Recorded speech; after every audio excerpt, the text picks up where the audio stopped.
النهارده الجواز موجود، بس احنا اللي محتاجين نساعد.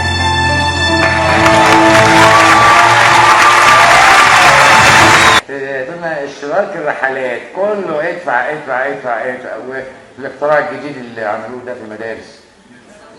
ايوه يا اختي، ايوه صلاح. ايوه يا اختي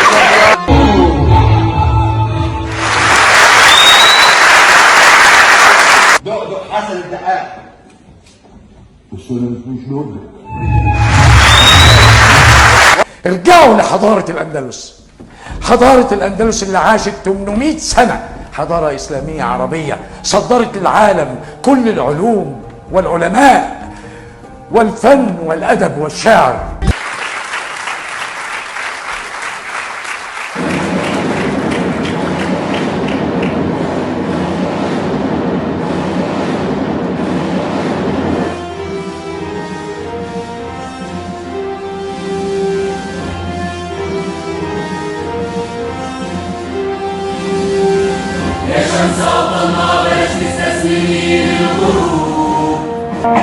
شق ضام العتمة فينا وفي القلوب، آمن لو نعمل لها الكفة، الجهل كفة فينا واتشفى. أشبه اليوم بالبارحة، نفس المؤامرات اللي فككت دولة الأندلس هي نفس المؤامرات اللي بتحاك على أوطاننا النهاردة.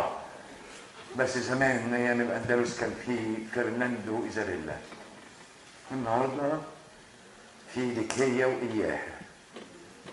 وأنا آسف، أنا آسف، مش هنفذ تعليمات إدارة المصنع، ولازم أقول المسميات بأسمائها. أكبر أعداء الأمة العربية هي أمريكا والكيان الصهيوني.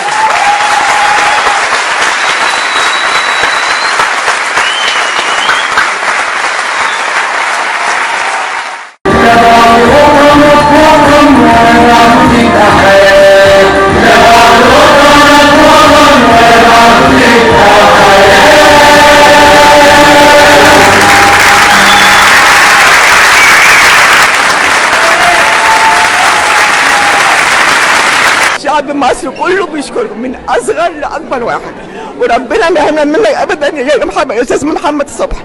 بجد مش عارفه اقول لك على فرحتي قد ايه بمصر وبهي مصر بكل اللي كانوا معاك. مسرحيه محترمه جدا، والرساله يعني بتاعتها وصلت لكل المستمعين والمشاهدين. انا عاجبني جدا المسرحيه، هي تراجيديا على كوميديا على كل حاجه، من احلى واجمل المسرحيات، وزي ما الفنان محمد صبحي معودنا حاجه محترمه وجميله ومطمنه وانا بتفرج. المسرحيه كانت حلوه قوي وانا اتعلمت حاجات جديده مش كنت اعرفها. احنا الحقيقه انا اتبسطت جدا في المسرحيه، مسرحيه جميله جدا وانا كمان يعني هحاول ان شاء الله ان ارجع احضرها تاني، لانها بصراحه مسرحيه حلوه قوي.